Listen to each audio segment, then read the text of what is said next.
বয়ান রাখবেন হযরত মৌলানা মতিউর রহমান ইশরাতি সাহেব, অধ্যক্ষ আমাদের এই হাফেজি মাদ্রাসা।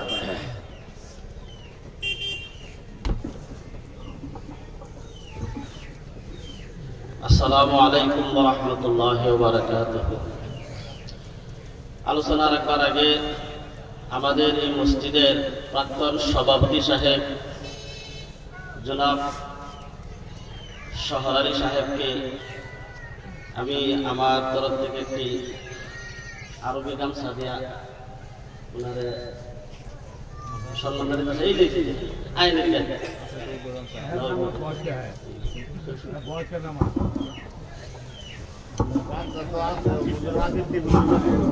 না না আছে না, এটা আমারটা আমারটা আমারটা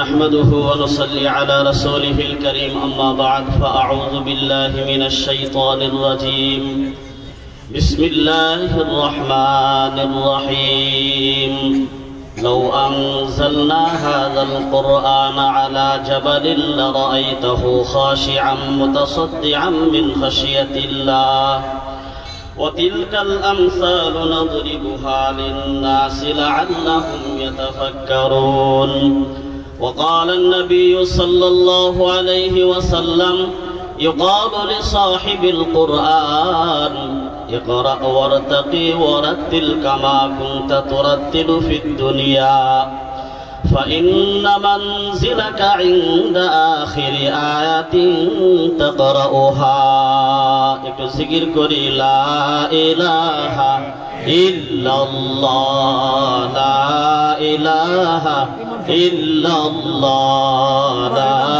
إله إلا الله لا إله زورا زورا আওয়াজ দিয়া ঠান্ডা হয়ে গেছে গা মজলিস লা ইলাহা ইল্লাল্লাহ লা ইলাহা ইল্লাল্লাহ লা ইলাহা ইল্লাল্লাহ।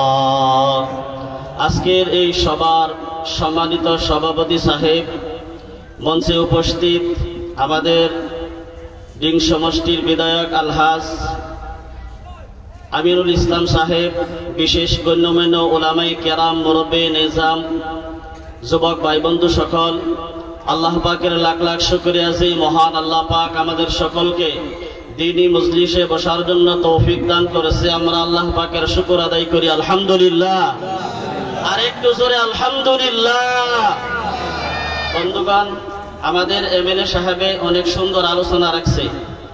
আমি এমএলএ সাহেবরা ধন্যবাদ, উনি হরফান মৌলা।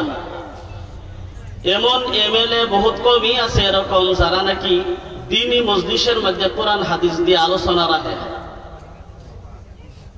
আমি বহু জায়গার মধ্যে প্রোগ্রাম করি, প্রায় সারা আসাম ঘুরে আমার শেষই হয়ে গেছে গা। এই 3 দিনে আজকে বাড়ি তাইলাম। আজকে রাতে 12টার সময় রূপহী কুচগাঁও থেকে বরপাড়া হয়ে রূপহী কুচগাঁও হয়ে আজকে আমরা নিজের মাদ্রাসায়। যাই হোক, অনেক জায়গা দেখছি, অনেক বিধায়কের লগে সাক্ষাৎ হয়, কিন্তু কোরআন হাদিস দিয়ে আলোচনা রেখা মানুষের সন্তুষ্ট করা, মানুষের বোঝানো আমি বহুত কম পাইছি। আমি শুকরিয়া আদায় করি, দোয়া করি আল্লাহ তাআলা যাতে ওনার হায়াতের মধ্যে বরকত দান করে, আল্লাহুম্মা আমিন। সোহবতে সালেহ তোরা সালেহ কুনাদ, সোহবতে তালে তোরা তালে কুনাদ। বন্ধুগণ, আজকে যে জায়গার মাধ্যমে আমরা বসা, আজকের যে মজলিস, এটা হলো কোরআনের মজলিস। কিসের মজলিস? ফজলে খুদা সে সাহিব জি শান হো গয়া, ফজলে খুদা সে সাহিব জি শান হো গয়া, ও খুশ নসিব হাফিজ কুরআন হো গয়া। সুবহানাল্লাহ বলেন। उसको जला सकेंगे न दोज़ख की आग भी, दोज़ख भी आग भी। उसको जला सकेंगे न दोज़ख की आग भी, दोज़ख की आग भी। इंसान जिसके फैज़ से ज़ीशान हो गया, फज़ले खुदा से साहिब ज़ीशान हो गया। 10 ऐसे आदमी को जन्नत दिलाएगा, जन्नत दिलाएगा। 10 ऐसे आदमी को जन्नत दिलाएगा, जन्नत दिलाएगा। दोज़ख में जिसके जाने का ऐलान हो गया। नारे तकबीर। बंधुगण, কবি এই জায়গার মাধ্যমে কি বলতে চেয়েছিলেন আমি ওই বিষয়ে অল্প মুক্তসার আলোচনা করব। বন্ধুগণ, কোরআনে কারীমের ছোট্ট একটি আয়াতে কারিমা তেলাওয়াত করেছি। কোরআন কত বড় দামি সম্পদ, কত বড় দামি সম্পদ। আল্লাহ তাআলা বলেন, লাউ আনজালনা হাযাল কুরআনা আলা জাবালিন লারাআইতাহু খাশিআম মুতাসাদ্দিআম মিন খাশিয়াতিল্লাহ ওয়া তিলকাল আমসালু নাদরিবুহা লিন-নাসি লাআল্লাহুম ইয়াতাফাক্কারুন। এই যে আমরা তেলাওয়াত শুনলাম, আমি সাথে হুজুর তেলাওয়াত করলাম, আমার আমল নামায়, আপনাদের আমল নামায়, এখানে যারা বসা প্রত্যেকের আমল নামায় প্রত্যেকটি হরফে হরফে 10টি করে নেকি প্রত্যেকের আমল নামায় জমা হয়ে গেল। সুবহানাল্লাহ। আল্লাহ তাআলা বলেন, সর্বপ্রথম আমি পবিত্র কালামুল্লাহ শরীফকে, কোরআনে কারীমকে আমি সিদ্ধান্ত নিয়েছিলাম পাহাড়ের উপরে নাজিল করব। লাউ আনজালনা হাযাল কুরআনা আলা জাবাল লারাআইতাহু খাশিআ। আল্লাহ তাআলা বলে, যদি আমি কোরআনকে পাহাড়ের উপরে অবতীর্ণ করতাম তাহলে তুমি দেখতে পাইতা পাহাড় রেজা রেজা হয়ে গেছে, দুলিশত হয়ে গেছে, জমিনের মাধ্যমে ধসে গেছে।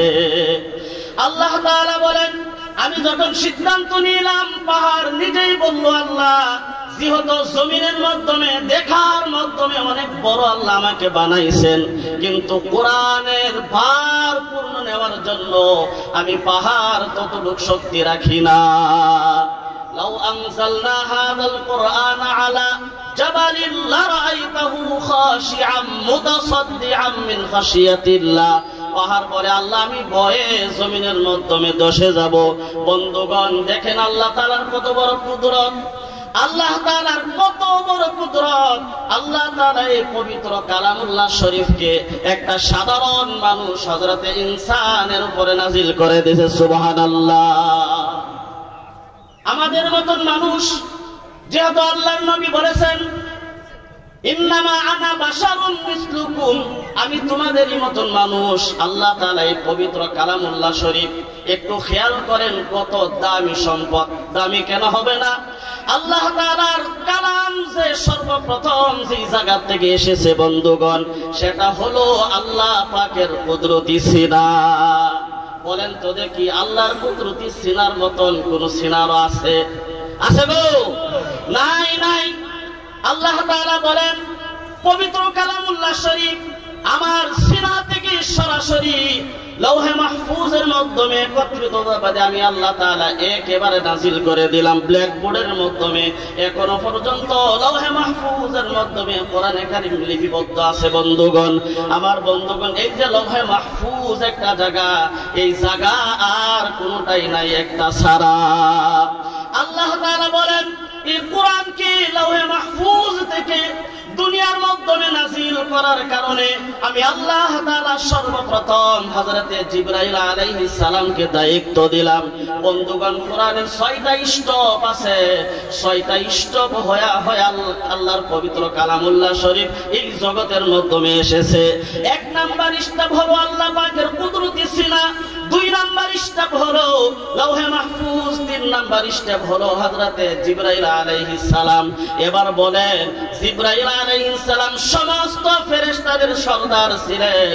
জিবরাইল ফেরেশতার মতন আরেকজন ফেরেশতা আছে কি শুনছেন? আছে গো? নাই নাই। তাহলে বোঝা গেল কোরআন যত জায়গা থেকে বেয়ে এসেছে প্রত্যেকটি জায়গায় অনেক দামি সম্পদ হয়ে রয়েছে। 3 নম্বরে কোরআনে কারীম সর্বপ্রথম ইকরা বিসমি রাব্বিকাল্লাযী খালাক খালাকাল ইনসানা মিন আলাক ইকরা ওয়া রাব্বুকাল আকরামুল্লাযী আল্লামা বিল কলম। সর্বপ্রথম এই আয়াতগুলো যে জায়গার মাধ্যমে নাযিল হয়েছে, আমরা যাকে বলি পাহাড়ের গুহা, ওই গুহার মতন আরেকটা দুনিয়ার মধ্যে সম্মানিত জায়গা নাই, ঠিক না গো?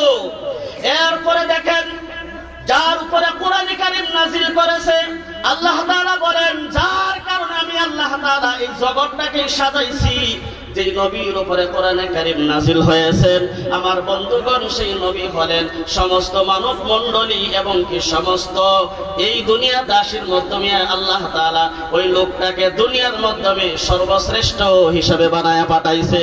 আল্লাহ বলেন, নবী যদি না আসতো দুনিয়ায় আমি আল্লাহ তাআলা বানাইতাম না, আমি আসমান বানাইতাম না, জমিন বানাইতাম না। সবগুলো কথা আল্লাহ তাআলা কোরআনের মাধ্যমে একটা একটা করে খুলে খুলে বলছে। বন্ধুগণ, আল্লাহর নবী সাল্লাল্লাহু আলাইহি ওয়াসাল্লামের উপরে 5 নাম্বার ইসলামের মাধ্যমে বিশ্ব নবী মুহাম্মদুর রাসূলুল্লাহ সাল্লাল্লাহু আলাইহি ওয়াসাল্লামের উপরে এই পবিত্র কোরআনে কারীম নাযিল হয়ে গেছে।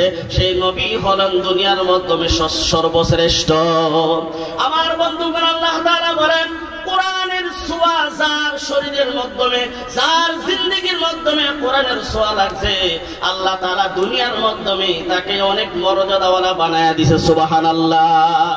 আমার বন্ধুগণ, এই জায়গার মাধ্যমে বসার জন্য আমার কোনো যোগ্যতা নাই, আমার কোনো ইলম কালাম নাই। বন্ধুগণ, আমি গুনাহগার মানুষ, কিন্তু এই জায়গার মাধ্যমে একমাত্র আল্লাহ তাআলা কোরআনে কারীমের বরকতে বসাইছে। এই যে আমাদের এমএলএ সাহেব, হাজী সাহেব বসে আছেন, উনার আব্বু জান, আমরা যার ছায়ার তলে ছিলাম, আমরা যত মুসিবতের মাধ্যমে, আফত বিপদের মাধ্যমে পড়তাম, দৌড় দিয়া গিয়া বলতাম, হুজুর গো আমার জন্য দোয়া করেন।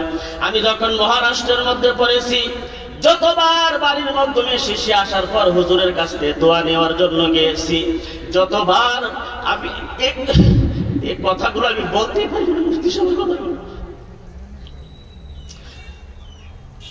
যতবার আমি সফরের মাধ্যমে রওনা হয়েছি, আমার বন্ধুগণ, আমি মুফতি সাহেবের কাছ থেকে দোয়া নিয়েছি। আমার মনে হয় একবার না, দুইবার না, আমার এই মাথার মাধ্যমে আল্লামা মুফতি সাহেব রহমাতুল্লাহি আলাইহি কমপক্ষে 100 বারের উপরে এই ডান হাত দিয়ে আমার মাথার মধ্যে লাগায় দোয়া করেছেন উনি। আমার বন্ধুগণ, একমাত্র কোরআনের বরকত, যে আমরা যে সম্পদকে আমাদের উত্তর পূর্ব ভারত থেকে হারিয়েছি, মুফতি সাহেবকে আল্লাহ তাআলা এত দামি বানাইছে। কারণ কি? একমাত্র দামি বানানোর কারণ হলো পবিত্র কোরআনে কারীম।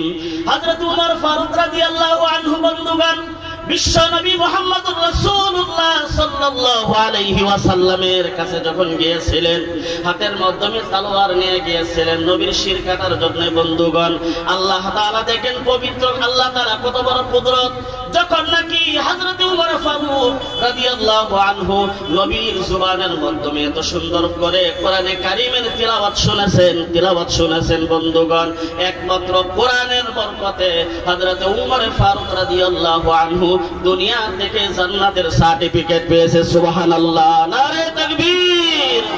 আমার বন্ধুগণ, বলতেছিলাম কোরআনে কারীমের সর্ব-6টা স্টপ হয়ে এই জগতের মাধ্যমে এসেছে। 1 নাম্বার হলো আল্লাহ পাকের কুদরতি সিনা, 2 নাম্বার হলো লৌহে মাহফুজ, 3 নাম্বার হলো হযরতে জিবরাইল আলাইহিস সালাম, 4 নাম্বার হলো এই গুহা, সর্বপ্রথম যে গুহার মাধ্যমে কোরআন নাজিল হয়েছে, 5 নাম্বার হলো বিশ্বনবী মুহাম্মদুর রাসূলুল্লাহ সাল্লাল্লাহু আলাইহি ওয়াসাল্লাম। সর্বমোট 5টা তালাশ করে পাওয়া গেল, 6 নম্বরটা কোথায় বন্ধুগণ খেয়াল করেন। আল্লাহ তাআলা বলেন 5 নম্বরটা সবাই শনাক্ত করেছে, 6 নম্বরটা শনাক্ত করো বন্ধুগণ। আল্লাহ তাআলা বলেন 6 নম্বর জায়গা হলো কিয়ামত পর্যন্ত যত নবীর উম্মতেরা এই কোরআনে কারীমের উপরে লাইগা থাকবে, এই কোরআনের হাফিজ হবে বন্ধুগণ, এই কোরআনকে শিখবে। আল্লাহ তাআলা বলেন কিয়ামত পর্যন্ত নবীর যতগুলো উম্মত আসবে, যার সিনার মাধ্যমে পবিত্র কালাম আছে, এই জগতের মাধ্যমে হলেন তার সিনাটাই সর্বশ্রেষ্ঠ। সুবহানাল্লাহ। এই যে আজকে মাদ্রাসার মাধ্যমে 4 জন ছাত্র কোরআনের হাফিজ হয়েছে। কোরআনের হাফিজ সাধারণ কোনো মানুষ নাই বন্ধুগণ। হাদিসের মাধ্যমে আল্লাহর নবী বলেন ইকালু লিসাহিবিল কুরআন, কিয়ামতের দিন সাহেবে কোরআন কি বলা হবে, ইকরা পড়ো ওয়ারতাকি, এবং উঠো উঠো চলো। আমার বন্ধুগণ হাদিসের মুহাদ্দিসিনরা ব্যাখ্যা করে বলছেন, এই যে হাবিব সাহেবরা যখন বলবে পড়ো আর উঠো, ইকরা ওয়ারতাকি ওয়ারাতিল কামা কুনতা তুরাতিলু ফিদ দুনিয়া, যেই হিসাবে মাদ্রাসার মাধ্যমে, যেই হিসাবে নামাজের মাধ্যমে কোরআন তিলাওয়াত করছো, অর্থাৎ তরতিলান হিসাবে আস্তে আস্তে আস্তে আস্তে কোরআন পড়ো, আর জান্নাতের এক একটা দরজা তুমি লাভ করে ফেলো। সুবহানাল্লাহ। মুহাদ্দিসিনে কেরাম ব্যাখ্যা লিখেছেন কোরআনে কারীমের মাধ্যমে 6666টা আয়াত রয়েছে বন্ধুগণ।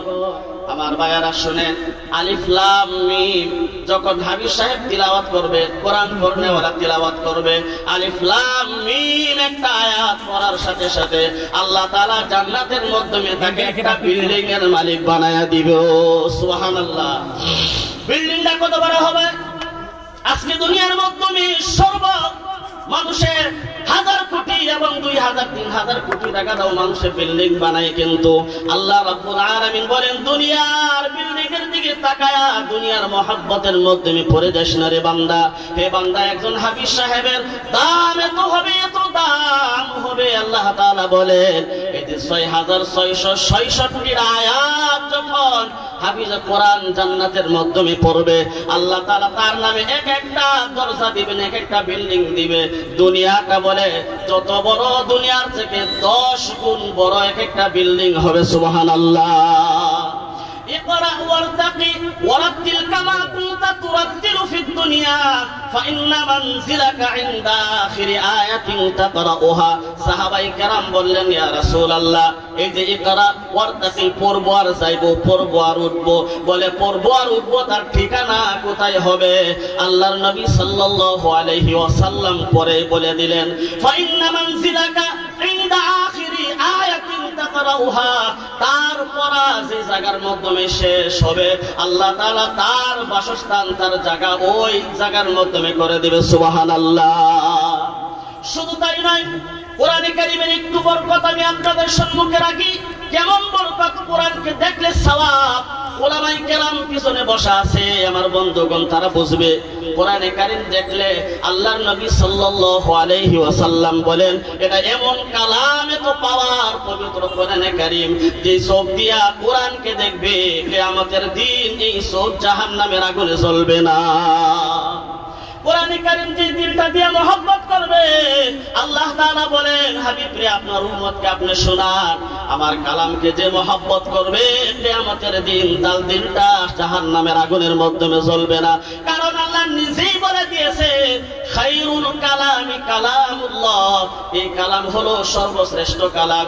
যে ব্যক্তি কোরআন তিলাওয়াত করে সে যেন সরাসরি আল্লাহর সাথে কথা বলে। সুবহানাল্লাহ। আপনি শুধু সূরা ফাতিহা জানেন, একটি সূরাই জানেন, এটা বারবার বারবার তিলাওয়াত করেন, বারবার তিলাওয়াত করেন। যার জিন্দেগীর আমলের মাধ্যমে, যার ব্রেনের মাধ্যমে যতটুকু কোরআন আছে প্রত্যেক দিন ততটুকু কোরআন তিলাওয়াত করেন। কোরআন তিলাওয়াত মানেই হলো আল্লাহর সাথে কথা বলা।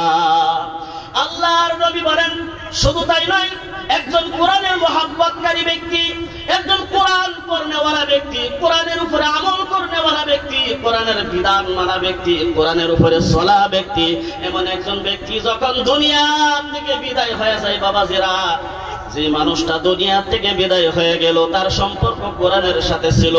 আল্লাহর নবী বলেন قال النبي صلى الله عليه وسلم إذا وضع الميت في قبره جاء القرآن عند رأسه। যে ব্যক্তি কোরআন পড়লো, কোরআনের উপরে আমল করলো, এই ব্যক্তি দুনিয়া থেকে বিদায় হওয়ার পর তখন তাকে যখন কবরের মধ্যে রাখা হয়, কবরের মধ্যে রাখার সাথে সাথে সাথে সাথে কোরআন তার মাথার ডান পাশে গিয়ে হাজির হয়ে যায়। সুবহানাল্লাহ। একটু হাদিসটা ব্যাখ্যা করে শুনেন। কোরআন মানুষের মৃত ব্যক্তির মাথার ডান পাশে গিয়া কোরআন যখন হাজির হয়ে যায়, বন্ধুগণ খেয়াল করেন, বাবা গেল দুনিয়ার থেকে বিদায় হয়া, আম্মা গেল দুনিয়ার থেকে বিদায় হয়া, কত মানুষ আমাদের নজরের মাধ্যমে চলে গেছে। বলেন যে মা এত সুন্দর করে লালন পালন করেছে একজন সন্তানকে, সন্তানের সম্মুখে মাকে যদি কেউ কোনো কথা বলে সন্তান কথার জবাব দেয়, মাকে যদি কেউ গালি দেয় সন্তান রক্ত দিতে রাজি, মার গালি শুনতে রাজি না। বন্ধুগণ এত সন্তানে মাকে মহব্বত করে, এই যে মা যখন বিদায় হয়ে দুনিয়ার থেকে বিদায় হয়ে যা, আমাকে বলেন কয়জন সন্তান মার পাগল হয়ে কবরের মাধ্যমে গেছে? যাই কেউ? কেউ যায় না। বন্ধুগণ বাবা, সেই বাবা সন্তানের জন্য অনেক জায়গার মাধ্যমে লাঞ্ছিত বঞ্চিত হয়েছে, অনেক জায়গার মাধ্যমে অনেক কথাই বাবা শুনেছে। এই বাবা যখন দুনিয়ার থেকে বিদায় হয়ে গেল, বাবার লাশটা সম্মুখ দিয়া নিজের সন্তানের সামনে দিয়া লাশটা কবরে নিয়ে রাখে। সন্তান কারো কবরের মাধ্যমে যায় না, যায় কি? যায় না, যায়। কিন্তু আল্লাহ তাআলা বলেন দুনিয়ার সব মহব্বত দুনিয়ার মাধ্যমেই থাকবে, শুধুমাত্র তোমার আমল তোমার সাথে যাবে। যে হিসাবে তুমি কোরআনের উপরে আমল করেছো, মরার সাথে সাথে কবরে রাখার সাথে সাথে এই কোরআন গিয়া তার সম্মুখে হাজির হয়ে যায়। সুবহানাল্লাহ। শুধু হাজির হয়ে যায় না, যখন তার সম্মুখ দিয়ে আযাব আসতে থাকে, এই কোরআন তাকে সম্মুখের আযাব গুলো ফেরায় আর বলে আল্লাহ এই মানুষটার উপরে আযাব তো আসতে পারে না, যে মানুষটা মুখ দিয়ে আমাকে সুমা দিল, যে মানুষটা চোখ দিয়ে আমাকে দেখলো, যে মানুষটা হাত দিয়ে আমাকে ধরলো, আল্লাহ গো এই মানুষটাকে তো তুমি আযাব দিতে পারো না। এই হিসাবে সামনের দিকে, পিছনের দিকে, নিচের দিকে, উপরের দিকে, চতুর্দিক দিকে বন্ধুগণ কোরআনে কারীম একজন মৃত ব্যক্তি কোরআনের সাথে মহব্বত করার খাতিরে এই কোরআন তার কবরের মাধ্যমে কিয়ামত পর্যন্ত সিকিউরিটির দায়িত্ব পালন করে। সুবহানাল্লাহ। নারে তাকবীর।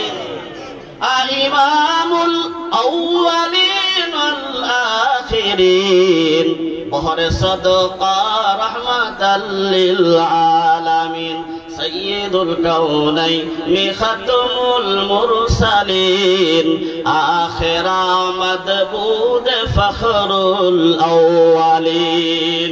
সেই জন্য বন্ধুগণ বলবো, দুনিয়ার মাধ্যমে যতদিন আছেন ভালো কাজ করেন, ভালো কাজকে আল্লাহ তাআলা পছন্দ করে, আপনার সাথে যাবে। এই যে সূরাতুল আসরের মাধ্যমে 4টা বিষয় আল্লাহ তাআলা দিয়েছেন, তার মধ্যে 2 নাম্বার বিষয় হলো ওয়া আমিলুস সলিহাত। দুনিয়ার মাধ্যমে যে ভালো কাজ করে বন্ধুগণ, দুনিয়ার মাধ্যমে ভালো কাজ করলে ওই ভালো কাজটা তার সঙ্গী হয়ে যায়। কেমন সঙ্গী হয়ে যায়? ভালো কাজ কাকে বলে? ভালো কাজ করলে তাহলে তার সম্পর্কটা কেমন থাকে বন্ধুগণ একটু খেয়াল করেন। ভালো কাজ করলে যে ব্যক্তি দুনিয়ার মাধ্যমে ভালো কাজ করে, ভালো কাজ করার পর আপনার পরিচয় করাইতে হবে না, আল্লাহ তাআলা মানুষের সম্মুখে নিজে আল্লাহ তাকে পরিচয় করায়া দেয়।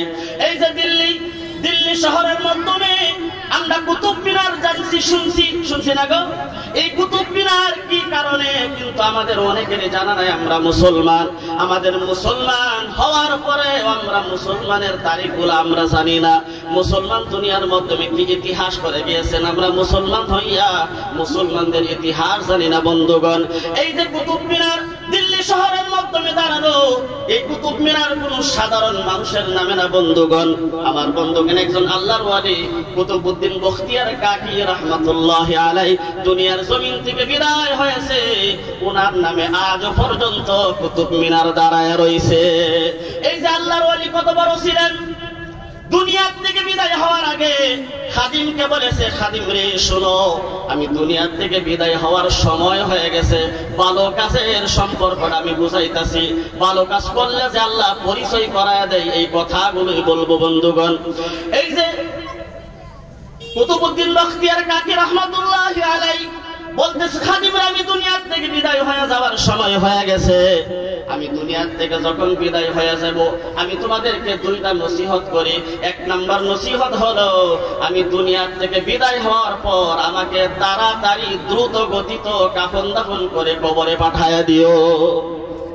এক নম্বর নসিহত কি করলেন আল্লাহর ওলি, যে মরার পরে আমার টাইম টানো রাখো না, দেরি করিও না, মানুষ হোক বা নাই হোক সাথে সাথে আমার কবরে দেয়া যাইবা। আজকে তো বলে আব্বা মারা গেছে, সন্তান তাই লন্ডনে, আজকে কয়দিন বলে 2 দিন বরফ দিয়ে রাখ, হয় না গো? আহারে মানুষটা মারা গেছে, কষ্ট দেন কারণ কি? এমনি তো কষ্ট হইছে, যে জানটা তার ভিতর থেকে বাইর হইছে। বলে মানুষের জান বার হইলে তার কিরম লাগে? বলছে একটা খাসি যদি, ছাগল যদি জিন্দা খাসিটারে যদি লটকায়া যদি টান দিয়া সিলাই, তাহলে এই খাসিটা ছাগলটা কিরম টের পাইবো, গম পাইবো। আরো বুঝেন, একজন মানুষের চামড়া গুলো যদি তার জিন্দা থাকতে যদি টাইনাইটারে সিলাই, তাহলে মানুষটার কেমন লাগবে? জান বাইর হইলে একজন মৃত ব্যক্তির অবস্থা এমন হয়। এরপরেও দেখবেন যে এক চেহারাটা দেখবো, খালি একটা শিক্ষা দিব, বাবা রে আমারে থয়া গেলা, আমারে লন্ডনে থয়া তুমি আমার সাইরা তুমি দুনিয়ার থেকে লাগা, এই কথা ছাড়া তার আর কিছু কইবার আছে? কিচ্ছু না। একজন মানুষের 2 দিন পর্যন্ত বরাত দিয়ে আর হেরতা আমরাই করি আর খেলা করে। এই যে আমরা ওয়াজ নসিহতের মাধ্যমে নানান জায়গার মাধ্যমে এই কথাগুলো আমরা বলি, কিন্তু আমলের মাধ্যমে আমরা আনতে পারি না। কারণ এই বৈঠকের মধ্যে বলতে না, সন্তানের আবৃত্তি রাখতেই হইব। একটু সন্তান, তোমার বাবা গেছে, তুমি বাবারে কেন কষ্ট দাও? আল্লাহর ওলি বলেন, যদি দুনিয়ার মাধ্যমে মৃত ব্যক্তির লাশ যদি রাখা, যদি তার কারণে শান্তি হইতো, অনেক আল্লাহওয়ালারা এই নসিহত করতো, আমাকে 1 সপ্তাহ পরে মাটি দিও, মানুষ জায়গা জায়গা থেকে আইসা আমাকে দেখবে, দোয়া করবে, করতো না গো? কিন্তু না, আল্লাহর ওলি বলেন, আমাকে তাড়াতাড়ি করে কাফন করে কবরের মাধ্যমে পাঠায় দিও, মানুষের কোনো আক্ষেপ অপেক্ষা করিও না, কেউ আসুক বা না আসুক। 2 নম্বরে বলি, যখন মানুষের কানের মধ্যে শুনবে কুতুবউদ্দিন মারা গেছে, তাহলে অনেক ওলামাই কেরাম মাঠের মাধ্যমে জানাজার মাধ্যমে শরীক হইবে। কিন্তু অনেক ওলামাই কেরাম, মুফতিয়ানে কেরাম, মুহাদ্দিসিনে কেরাম যেহেতু আমার নাম শুনে পাগলের মতন সুইড আসবে, আমার জানাজার নামাজ পড়ানোর জন্য অনেক মুফতি সাহেবরাও আশাবাদী হবে যে কুতুবউদ্দিনের জানাজা যদি আমি পড়াইতে পারি, আমি নিজেকে ভাগ্যবতী মনে করব। মাওলানা সাহেব বলবে, কুতুবউদ্দিনের জানাজা যদি আমি পড়াইতে পারি, আমি অনেক ভাগ্য মনে করব, এই বলে অনেক আপত্তি করব। কিন্তু আমি তোমাদেরকে নসিহত কইরা যাই, আমার জানাজা নামাজ এমন একজন মানুষে পড়াইতে পারবে, যে মানুষের জিন্দেগির মাধ্যমে 4টা গুণ থাকবে। কয়টা গুণ? 4টা গুণ আমি বলবো একটা একটা করে, অনেক সংক্ষেপে বলবো বন্ধুগণ। কুতুবউদ্দিন বখতিয়ার কাকি 2টা নসিহত করেছেন। একটা দ্রুত গতিতে কবরে পাঠায়া দেওয়া, 3 নম্বর সাধারণ কোন মানুষে যাতে তার জানাজার নামাজ না পড়ায়। ওই কুতুবউদ্দিনের খাদিমেরা বলতেছে, আল্লাহর ওলি আপনি কি বলেন? আপনি একজন আল্লাহর ওলি মানুষ মারা যাবেন, আপনার জানাজা একজন বড় মুহাদ্দিসে পড়াবে? বলেন না না, একজন মুফতি আনে পড়াবে? না না, পড়ানোর দরকার নাই। 4টা গুণ যার ভিতরে থাকবে, ওই লোকটা যাতে আমার জানাজার নামাজ পড়ায়। ওই 1 নম্বর গুণ হলো, এই ব্যক্তি জানাজার নামাজ পড়াবে, সে ব্যক্তি জীবনেও জুবানের দ্বারা যাতে কোনোদিন মিথ্যা কথা বলে না।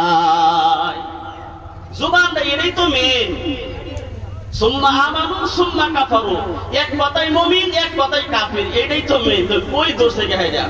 যার জুবানের দ্বারা জীবনে মিথ্যা কথা বলে না। বন্ধুগণ, এই জুবানটা আল্লাহর নবী বলেছেন, মানুষের যদি জুবানকে হিফাজত করতে পারে, লজ্জাস্থানের হিফাজত করতে পারে, আমি আল্লাহর নবী তারে সুপারিশ করে জান্নাত নেওয়ার দায়িত্ব নিলাম। সুবহানাল্লাহ, নারে তাকবীর। রাহমাতাল লিল আলামিন নবী, রাহমাতাল লিল আলামিন নবী, রাহমাতাল লিল আলামিন নবী, কোরআনে প্রমাণ। আশিক বিনে কে বুঝিবে আমার দয়ার নবীর শান। বন্ধুগণ, হাজী সাহেবরা হজের জন্য রওনা হয়, মনে মনে অনুভব করে সেই জায়গার মাধ্যমে নবী কদম রাখছে, আহারে আমার কদমটা যদি ওই জায়গার মাধ্যমে লাইগা যাইতো আমি কত ধন্য হয়ে যাইতাম। জান্নাতের থেকে যে পাথরটা হাজরা আসওয়াদ পাথর কাবা শরীফের মাধ্যমে লাগানো, ওই পাথরের মাধ্যমে যদি আমি চুম্বন করতে পারি আমার সমস্ত গুনাহ মাফ হয়ে যাবে। আর এ কত চমৎকার বিষয়। এই হিসাবে মনের মাধ্যমে আবেগ নিয়ে যায় হজের জন্য। আর হজ করার পর যখন হাজী সাহেব খুব লাগা যায়, বাড়িতে আইসা আরো বড় বড় গুনাহ আরম্ভ করে দেয়, নিষ্পাপ হয়ে আসে, আবার গুনাহ শুরু করে দেয়। অন্তরের মাধ্যমে অহংকার, জীবনের তো কোনো সীমাই নাই, জুবানের মাধ্যমে মিথ্যা কথার তো কোনো বাদে দিলাম। বন্ধুগণ, কুতুবউদ্দিন বলতেছে যার জিন্দেগির মাধ্যমে একবার মিথ্যা কথা বলে নাই, এই ব্যক্তি যাতে আমার জানাজার নামাজ পড়ায়, 1 নাম্বার গুণ হলো এইটা। 2 নাম্বার গুণ হলো যে ব্যক্তি জীবনেও তাহাজ্জুদ নামাজ ছাইড়া দেয় নাই। আমরা তো নামাজ পড়ি নাই, ফরজটাই পড়ি না, তাহাজ্জুদ তো অনেক দূরের কথা। যার জীবনে নামাজ ফরজ হওয়ার পর থেকে একদিনের জন্য তাহাজ্জুদ নামাজ ছেড়ে দেয় নাই, বন্ধুগণ, এমন একজন ব্যক্তি আমার জানাজার নামাজ পড়াইব। 2 নাম্বার বিষয়। 3 নাম্বার বিষয় হলো ওই ব্যক্তি, সেই ব্যক্তি জীবনের মাধ্যমে একদিনও আসরের 4 রাকাত ফরজ নামাজ পড়ার আগে 4 রাকাত সুন্নত নামাজ, যেটা পড়লে সওয়াব, যেটা ছাইড়া দিলে কোনো গুনাহ নাই। আল্লাহর ওলি বলেন আসরের আগে 4 রাকাত সুন্নত নামাজ আর জীবনের মাধ্যমে ছুটে নাই, এমন একজন ব্যক্তি আমার জানাজার নামাজ পড়াবে। কিরকম বুঝেন, কি নসিহত করে গেছে। 1 নাম্বার জুবান হিফাজত, 2 নাম্বার তাহাজ্জুদ নামাজ জীবনেও ছাইড়া দেয় নাই, 3 নাম্বারে আসরের আগে ফরজ নামাজের আগে 4 রাকাত ফরজ সুন্নত নামাজ, আসরের ফরজ নামাজের আগে 4 রাকাত সুন্নত নামাজ তার জিন্দেগির মাধ্যমে কোনোদিন ছুটে নাই। এই হলো 3 নাম্বার বিষয়। বন্ধুগণ, 4 নাম্বার বিষয়টা হলো অনেক বড়। কেমন বড়? আল্লাহর ওলি বলতেছেন, বিভিন্ন কিতাবের বন্দের মাধ্যমে বিভিন্ন ভাবে লেখা। আল্লাহর ওলি কুতুবউদ্দিন সাহেব বলতেছে 4 নাম্বার বিষয়টা হলো যার জীবনের মাধ্যমে 1 টাকা অন্যায় ভাবে মানুষের কাছ থেকে হক মানুষের নষ্ট করে নাই। এই এলান যখন হয়ে গেছে, কুতুবউদ্দিন সাহেব মারা যাওয়ার পর সমস্ত উলামায়ে কেরাম মাঠের মাধ্যমে হাজির হয়ে গেছে, হাজার হাজার মানুষের দল নাই মাইছে। বন্ধুগণ, জানাজার নামাজের যখন সময় হয়ে গেছে, তাড়াতাড়ি নামাজ পড়ানো লাগে। কুতুবউদ্দিন সাহেবের রাহমাতুল্লাহি আলাইহির খাদিম বলতেছে, শেখ যারা উলামায়ে কেরাম আসছেন ধন্যবাদ, মুফতিয়ানে কেরাম আসছেন ধন্যবাদ, সবাইকে ধন্যবাদ জানাই। তবে কথা হে কুতুবউদ্দিন বখতিয়ার কাকি মরার সময়, দুনিয়া থেকে বিদায় হওয়ার সময় আমাকে একটু নসিহত করে গেছেন, জানাজার নামাজ পড়ানো, দ্রুত গতিতে তাকে কবরে পাঠায়া দেওয়া। আর যার জিন্দেগির মাধ্যমে 4টা বিষয় আছে, যে 4টা বিষয় আপনাদের সম্মুখে বর্ণনা করলাম, এই 4টা বিষয় যার হায়াতে জিন্দেগির মাধ্যমে আছে, এমন একজন ব্যক্তি আয়েশা যাতে কুতুবউদ্দিনের জানাজার নামাজ পড়ায়। সকলে কিতাবের মাধ্যমে লেখা, আকাশের দিকে তাকায়া রইছে, কেউ নাই। মুফতি সাহেবও সাহস করে নাই যে আগে যাওয়ার জন্য, মৌলানা সাহেবও সাহস করে নাই আগে যাওয়ার জন্য, সবই আকাশের দিকে তাকায় রয়েছে। আহারে, এমন 4টা গুণ কার ভিতরে আছে? সবাই তো গুনাহগার, মিথ্যা কথা তো সবাই বলে। তাহাজ্জুদ জিন্দেগির মাধ্যমে একদিন ছুটে না, এমন কে আছে? কুতুবউদ্দিনের জানাজার নামাজ পড়াবে, এমন সময় পিছন থেকে একজন ব্যক্তি আওয়াজ দিছে, তোমরা রাস্তা সাইড দাও, আমাকে কুতুবউদ্দিনের সম্মুখে যাইতে দাও। সবাই অবাক হয়ে তাকায় দেখে ওই লোকটা আর কেউ না, ওই লোকটা হলো আমাদের ভারতের একজন রাজা ছিল। বন্ধুগণ, ভারতের একজন রাজা শামসুদ্দিন আলতামাশ রহমাতুল্লাহি আলাইহি। সবাই অবাক হয়ে গেছে, আরে ভারতের রাজা, ভারতের এত বড় বাদশাহ, যার হাতের মাধ্যমে গোটা ভারতের বাদশাহী রয়েছে, একজন মানুষ বাদশাহী পালন করতে গিয়া তার নানান রকমের ব্যস্ততা থাকার পরেও একজন মানুষ তাহাজ্জুদ নামাজ জিন্দেগি পড়া ছাড়ে দেয় না, এমন বিষয়টা কেমন? সবাই অবাক হয়ে রয়েছে। আহারে, রাজনীতি করতে গেলে তো মিথ্যা কথা কওয়াই লাগে। আমি যদি পাস করতে পারি, এমন বড় বড় লাড্ডু বানায় দিব, বাড়ির মাধ্যমে বড় বড় টেলিভিশন দিব, যাতে তোমরা বাড়ির মাধ্যমে বসে বসে সমস্ত খেলা, ক্রিকেট খেলাগুলো বাস্তব হিসাবে দেখতে পারো। রাস্তা স্বর্ণের বানায় দিব, দিছে কেউ আজ পর্যন্ত? এরকম ওয়াদা করে যে আমি যদি পাস করতে পারি তাহলে সর্বপ্রথম এই যে দেখতেছেন ফাঁড়িটা রাস্তা দিয়ে জানিগুনি করতেছে, মানুষের কত কষ্ট হয়। হারে, এই রাস্তার মধ্যে সর্বপ্রথম কামটাই আমি করব। আমি দেখছি এমন ওয়াদা করনেওয়ালা মানুষ আজও পর্যন্ত পাস করার পরে এক কোদাল মাটি পর্যন্ত ফলাইবার তার সুযোগ হয়েছে না। এমন মিছা কথা কয়, রাইজের হক নষ্ট করে রাখা। আল্লাহর নবী সাল্লাল্লাহু আলাইহি ওয়াসাল্লাম বলেন, একটা হলো হুকুকুল্লাহ, আরেকটা হলো হুকুকুল ইবাদ। বন্ধুগণ, একটা হলো আল্লাহর হক নষ্ট করা। আপনি নামাজ পড়েন নাই, তওবা করলে আল্লাহ মাফ করতেও পারে। আপনি রোজা রাখেন নাই, এটা হলো আল্লাহর বিধান। আপনি আল্লাহর হক নষ্ট করেছেন, আল্লাহ আপনি দিলেও মাফ কইরা দিতে পারে। কিন্তু যেটা বান্দার হক নষ্ট করেছে, এটা আল্লাহ কোনোদিন মাফ করবে না। জান্না হজের মধ্যে হজ করে আসুমা খায় আইন পাথর থেকে আল্লাহর নবী যা বলছে কথাগুলো সত্য না মিথ্যা? সব কথাগুলো যদি সত্য হয়, আজকে থেকে ওয়াদা করেন কোনদিন বান্দার হক আমরা নষ্ট করব না। কবি একটা কথা বলেছে, জমির আল কাইটা কাইটা ছোট করে নিজেরটা বাড়ায়, এমন হাজী সাহেবের ইতিহাস দুনিয়ার মাধ্যমে আসে। বন্ধুগণ, আল্লাহর নবী সাল্লাল্লাহু আলাইহি ওয়াসাল্লাম বলেন যে 1 ইঞ্চি জমিন ঠগায়া দুনিয়ার থেকে কেউ বিদায় হয়ে গেছে, আল্লাহ তাআলা কিয়ামতের দিন তার মাথার উপরে 7 জমিন 7 আসমান তার মাথার উপরে তুলে দিবে। সবাই তাকায় দেখতে, আরে এত বড় শাস্তির মাধ্যমে লোকটা কেন? ফেরেশতারা বলবে 1 ইঞ্চি জমি ঠগানের কারণে শাস্তি হইতাছে। আজকে তো গুনারে মানুষের গুনায় মনে করে না। ওই লোকটা ভারতের একজন মানুষ ছিল, এরপরে কোনদিন তাহাজ্জুদ নামাজ ছেড়ে দেয় নাই, আসরের 4 রাকাত সুন্নত নামাজ কোনদিন ছেড়ে দেয় নাই। আমার বন্ধুগণ, জুবানের দ্বারা মিথ্যা কথা কোনদিন বলে নাই, মানুষের হক নষ্ট করে নাই, আমানতের খিয়ানত করে নাই। আল্লাহ তাআলা এই যে গোপনে যে আমলটা করেছে, কুতুবউদ্দিন সাহেবের জানাজার নামাজ পড়ানোর সম্মুখে যখন হাজির হয়েছে, হাজির হয়ে ডাকতেছে, আল্লাহর ওলি রে, আমি আমার জীবনের মাধ্যমে এই যে 4টা বিষয় ছিল একমাত্র আমি জানি, আর আল্লাহ জানে, আর কেউ জানে না। কুতুবউদ্দিন, তুমি দুনিয়া থেকে বিদায় হয়ে গেলা, কিন্তু আমার এই গোপন আমলটা তুমি প্রকাশ্য করে গেলা। সেই জন্য বলেছিলাম, আপনি যদি আল্লাহর রাজি খুশি করার জন্য দুনিয়ার মাধ্যমে কিছু করেন, আপনার নাম রোশন করার জন্য আল্লাহ পাক নিজে জিম্মাদার হয়ে যায়। আপনাকে কেউ চিনে না, কিন্তু চিনবে, চিনাই দিব কেলা, চিনাই দিব কেলা? আল্লাহ, নারে তাকবীর। বন্ধুগণ, সেই জন্য কোরআনের সাথে সম্পর্ক রাখেন, কোরআনের সাথে মহব্বত রাখেন, ভালো সম্পর্ক রাখেন। কোরআনই একমাত্র এমন একটি কিতাব যে কিতাব পারে মানুষের সম্মানকে বাড়ায় দেওয়ার জন্য।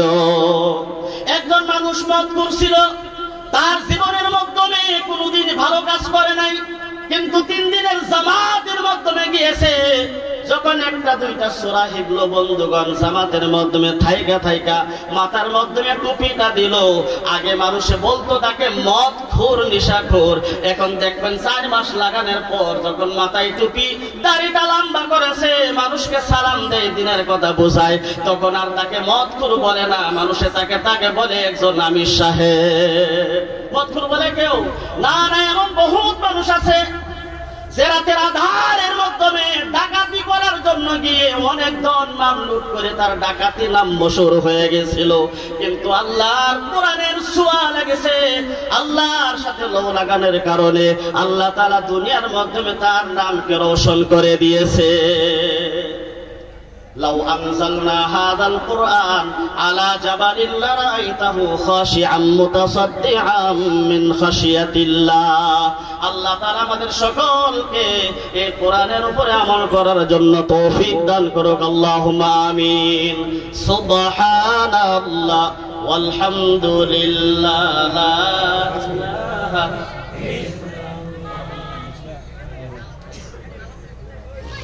সুবহানাল্লাহ ওয়ালহামদুলিল্লাহ লা ইলাহা ইল্লাল্লাহ লা ইলাহা ইল্লাল্লাহ। যেহেতু 5 মিনিট সময় আছে বন্ধুগণ, আচ্ছা এখন আমি সবাইরে একটা কথা বুঝাইবার চাই। এই যে পর্দা যে একটা জিনিস আল্লাহ তাআলা কোরআনের মধ্যে দিচ্ছে, ইয়া আইয়ুহান নাবিয়্যু কুল লিআজওয়াজিকা ওয়া বানাতিকা ওয়া নিসাইল মুমিনিনা ইউদনিনা আলাইহিন্না মিন জালাবিবিহিন্না, এটা আল্লাহ তাআলার কোরআনের আয়াত। এটা আমাদের মানা লাগবে কিনা? এইটা যদি কেউ অস্বীকার করে কাফির হয়ে যাবে। তার মানে হলো আল্লাহ বলছে পর্দা করো ফরজ, কোন মানুষে যদি পর্দা করে না তাহলে এই আয়াতকে অস্বীকার করলো। এই আয়াতকে অস্বীকার করার কারণে সে কাফির হয়ে গেল। আমার বন্ধুগণ, আমি একটা হকিকি পর্দা বলতে চাই। মানুষে হকিকত পর্দা, আমরা তো সারা জীবন বললাম ওয়াজ করলাম, মাথার মাধ্যমে কাপড় রাখেন, মাথার মাধ্যমে কাপড় রাখেন, বুরকা পরেন, চাদর রাখেন, পর্দার মেনটেন্স করে দুনিয়ার মাধ্যমে চলেন। এই ওয়াজ আমরা জীবনেও শুনছি, আর আমরাও করি ওই ওয়াজ। কিন্তু হকিকতান যে পর্দাগুলো আমাদের কিন্তু করে নাই। এই যে হাদিসের মাধ্যমে আল্লাহ নবী সাল্লাল্লাহু আলাইহি ওয়াসাল্লাম পর্দার বিষয়ে যে বিস্তারিত লিখছে, তার থেকে কয়েকটা বিষয় আমি আপনাদের সামনে বলি। 1 নম্বর বিষয় হলো যে আজকে আমরা মনে করি যে শাশিরে কেউ পর্দা করে গো, শাশির সামনে মানুষ এই ভাই যারা আমি 22টা, তাই আমি শাশির সামনে যাই পারি ভাই, শাশি কেয়ার মতন মার মতন। হ্যাঁ, এই যে শাশি রে বলে যে শাশি আপনার সামনে তো যাওয়া যেত না, আপনার শাশি ভাই গোলামের ফুট তোর কত খেতা সেতা দইলাম, হাগলে মুটলে সাপ করলাম, কুললে তোরে শ্যান করলাম, এখন আমার তোর সামনে পর্দা করন লাগে, দম দিত না গো। কিন্তু আল্লাহর নবী বলছে তোমার শাশি যদি বয়সপ্রাপ্ত, তার যৌবন আছে, তাহলে তোমার শাশির সামনে তোমার পর্দা করন লাগবে। এমন কত শাশি বাসিদারে লিয়ে ফলাইছে, আর ঘটনা হয়েছে না এরকম? আমরা এখানে তো লাইন এক ঘটনা হলো, ডিঙ্গকে ধরা পড়লো, চাচা গেছে বিদেশে, আমানত হিসাবে বড় ভাইয়ের কাছে বউ রাখতে হয়ে গেছে, বাসটা বেড়ে শ্যান হয়েছে, শাশির লিয়ে ফলাইছে। নবী এমনি বলে নাই শাশির পর্দা করন লাগবো। মা তার যৌবন আছে, মা সন্তানের সম্মুখে তো যাইতেই পারে, কিন্তু আল্লাহর নবী সাবধান, তোমার মাও যাতে সন্তানের সম্মুখে পর্দা করে, তার হাতের একটু কোহনিগুলা খোলা থাকতে পারবে না, কারণ সন্তানের যখন যৌবন আসে, যৌবন যখন জুস মানে পাগল হয়ে যায়, তার সামনে কিচ্ছু বাসে না। একজন মা তার যদি প্রাপ্ত বয়সী যৌবন আছে, কিন্তু সন্তানের সামনে তার পর্দা করণ লাগবে। 3 নাম্বার, এই যে মামির সামনে মানুষ পর্দা করে কি? মামি, আহা কত মামি পড়াইছে বাইকনার সাথে, মামি তার সামনেও বাইকনার পর্দা করণ লাগবো। যদিও হে মামি হয় সুন্দর মামুর বউ, তারপরেও তার সামনে বাইকনার কি করণ লাগবো? পর্দা করণ লাগবো। আল্লাহর নবী এই কথাও বলেছেন, তোমার নিজের আপন সন্তান মেয়ে 7 বছর বয়স হয়ে গেছে, বাবা তুমি তাকে গোসল করানো নিষেধ। 7 বছর বয়স হয়ে গেছে, তোমার ব্ল্যাঙ্কেটের নিচে জায়গা দিয়ে রাত্রে ঘুমানো নিষেধ আছে। মানে কেউ আসল পর্দার খবর আছে? জীবন বড় তো আমরা এই ওয়াজি করতেছি, ইয়া আইয়ুহান নাবিয়্যু কুল লিআজওয়াজিকা, আল্লাহর নবীকে বলেন আল্লাহ তাআলা, হে নবী কুল লিআজওয়াজিকা, আপনার স্ত্রীদেরকে, ও বানাতিকা, আপনার কন্যাদেরকে, ও নিসাইল মুমিনিন, এবং সমস্ত মুমিনা মহিলাদেরকে বলেন তারা যেন পর্দা করে। আসল পর্দা আমরা জানিনি, জীবন ভরে এই ওয়াজি তো শুনতাছি। আপনার নিজের মেয়ে বাবার কাছে সম্মুখে তো যাইতেই পারে, কিন্তু নিষেধ আছে যে আপনার মেয়ে প্রাপ্ত বয়স হয়ে গেছে, যৌবন তার ভিতরে এসে গেছে, আপনার মেয়ে আপনার সম্মুখে গেলে, বাবার সম্মুখে গেলে পর্দা করে যাওয়া লাগবে। হাতের কালাইগুলো যদি তার খোলা না থাকে, মাথার চুলগুলো যাতে তার খোলা না থাকে। আল্লাহর নবী তিরমিজি শরীফের হাদিসের মাধ্যমে বলেছেন, যেই মহিলার ভিতরে, আমি দুপুরে আলোচনাটা করছি, যেই মহিলার ভিতরে 6টা গুণ থাকবে, 6টা বিষয় থাকবে, একটাও যদি 6টার মধ্যে যদি একটাও থাকে আল্লাহ তাআলা কিয়ামতের দিন তার জান্নাতে দিব না। সর্বপ্রথম বিষয় হইল যেই মহিলা নিজের স্বামী ছাড়া অন্য কেউর কারণে মাথার চুলগুলা খোলা রাখে। খবর আছে আজকে তো রাস্তাঘাটে কত যৌবনকালের ছেলেগুলা মাথার চুলগুলা খুলে অহরহর পর্দা ছাড়া ঘুরতেছে, দেখাইতেছে। এই পর্দা ছাড়া যদি মাথার চুল যদি খুইলা দেখায়, এই মাথার মধ্যে যতটি চুল আছে আল্লাহর নবী বলেন এই মানুষটা মারা যাওয়ার পরে অতগুলা সাপ হয়ে তার কবরের মধ্যে থাকবে। নাউজুবিল্লাহ। নবী বলেন এই কথাও বলেছেন একজন মহিলা তার স্বামীর জন্য যদি মাথার চুলগুলা খোলা রাখে, আর স্বামী যদি তার স্ত্রীর মাথার চুলগুলা যদি দেখে তার আনন্দ লাগে, আল্লাহর নবী বলেন তার মাথার মাধ্যমে যতগুলা চুল আছে আল্লাহ তাআলা তার স্বামীর আমলনামায় ততটুকু নেকি দান করে দেয়। সুবহানাল্লাহ। স্বামী যদি স্ত্রীর মাথার মাধ্যমে হাত লাগায়, আমার বন্ধুগণ হাত লাগায় যদি বলে হে আমার ঘরের স্ত্রী, হে আমার আদরের তুমি বউ, যেটাই বলবেন যেই ভাষা দিয়ে আপনি বলেন তোমাকে আমি অনেক মহব্বত করি, তুমি একটা আপেল খাইতে চেয়েছিলে আমার পকেটের মাধ্যমে টাকা ছিল না, তুমি মাংস খাইতে চেয়েছিলে আমার পকেটের মাধ্যমে টাকা নাই, বিদায় কয়েকদিন দেরি হয়ে গেছে, রাগ করিও না। মাথার মাধ্যমে হাত লাগায় যখন নিজের ঘরের স্ত্রীকে কথা বোঝায়, আল্লাহর নবী বলেন এই হাতের নিচের মাধ্যমে যতগুলো চুল পড়েছে অতগুলো পরিমাণ সওয়াব আল্লাহ পাক স্বামী স্ত্রীর উভয় পক্ষের আমলনামায় লিখে দেয়। সুবহানাল্লাহ। স্বামীকে ছাড়া অন্য কারো সম্মুখে মাথার চুল খোলা যাবে না। এখন তো স্বামী মাথার চুল দেখতে পায় না, অন্য মানুষে দেখে বেড়ায়। আল্লাহর নবী বলেন একজন ঘরের স্ত্রী যদি সাজটাজ করে, স্বামী লিপস্টিক আইনা দিল, স্বামী সুন আইনা দিল, তাকে স্টাইল করার জন্য, তাকে সাজটাজ করার জন্য সামানগুলো কিনে আইনা দিল, একমাত্র কারণ হলো সে সাজবে, আমার সম্মুখে দেখবে, আমি তাকে দেখবো, আনন্দ লাগবে। আমার আল্লাহর নবী সাল্লাল্লাহু আলাইহি ওয়াসাল্লাম এক জায়গার মাধ্যমে বলেছেন আমি মসজিদে নববীর মাধ্যমে নামাজ পড়ার জন্য গিয়েছিলাম। কে বলতেছে? বিশ্ব নবী বলতেছে মসজিদে নববীর মাধ্যমে যাওয়ার সময় আমার চোখের সম্মুখে একজন মহিলা পড়ে গেছে, সুন্দরী মেয়ে। নবী মসজিদে নববীর মাধ্যমে যায় নাই নামাজ পড়ার জন্য, তাড়াতাড়ি করে মা আম্মা জান আয়েশার ঘরের মাধ্যমে আয়েশা দাঁড়ায় গেছে আর ডাকতেছে আয়েশা রে তুমি আমার সম্মুখে দাঁড়ায় যাও। আম্মা জান আয়েশা রাদিয়াল্লাহু আনহা নবীর সম্মুখে দাঁড়ায় গেলেন। নবী আনন্দিত হয়ে বুকটা ভরে আম্মা জান আয়েশার চেহারার দিকে তাকায় রয়েছে। বন্ধুগণ, আম্মা জান আয়েশা বলতেছে নবী হে এই তো সময় মাত্র কয়েক মিনিট সময় হয়েছে আপনি মসজিদে নববীর মাধ্যমে নামাজ পড়ার জন্য গিয়েছেন, আবার দ্রুত গতিতে নামাজ পড়েন না, আবার আয়েশা আমার সুন্দর চেহারার দিকে তাকায় রয়েছেন, বিষয়টা বুঝলাম না ইয়া রাসূলুল্লাহ। আল্লাহর নবী বলতেন আয়েশা রে আমি রাস্তা দিয়ে যাওয়ার সময় আমার সম্মুখে একজন সুন্দরী মহিলা পড়েছে, আমার নজরটা তার চেহারার মাধ্যমে গিয়েছে, যদিও আমি সাথে সাথে নজরটাকে নিচু করে ফেলেছি, আমার মনে যদি কাহিসাত জায়গা থাকে আয়েশা রে সেই জন্য যেহেতু তুমি আমার ঘরের স্ত্রী আমি এই কারণেই তোমাকে আমার আনন্দ হিসাবে বুকটা ভরে আমার দুইটা নয়নে দেখলাম, যাতে করে ওই মহিলার নজরটা আমার নজর থেকে ছুটে যায়। সুবহানাল্লাহ।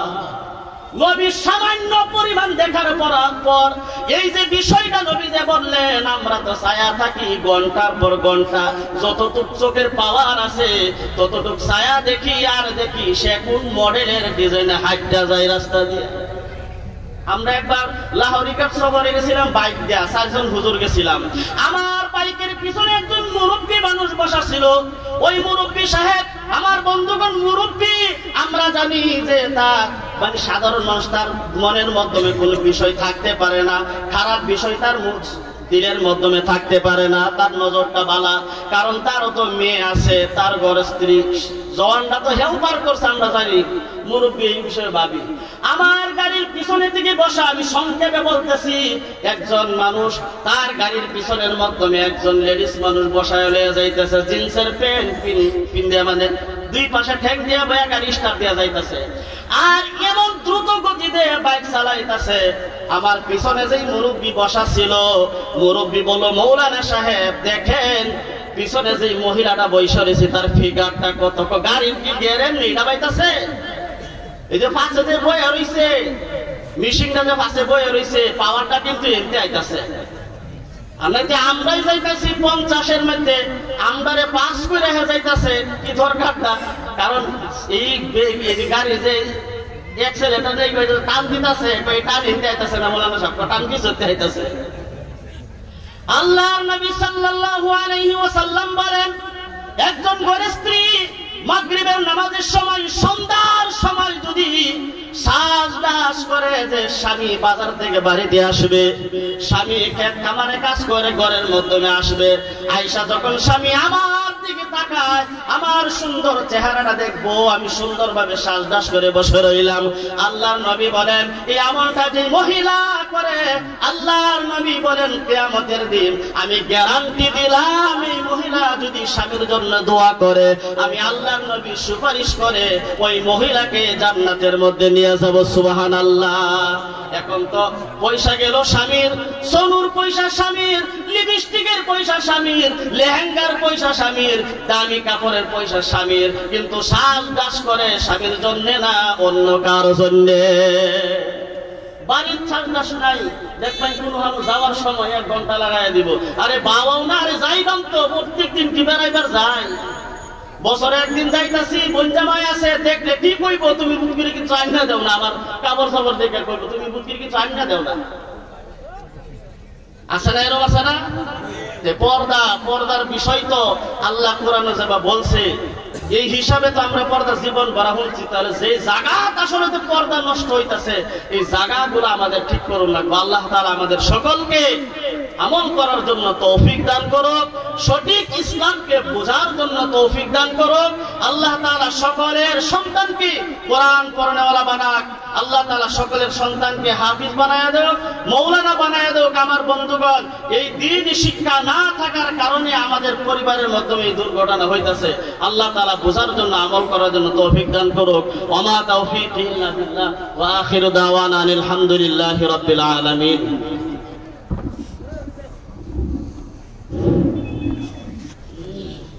ধন্যবাদ। বিশিষ্ট অতিথি হযরত মৌলানা মুজিবুর রহমান ইশরাতি সাহাব।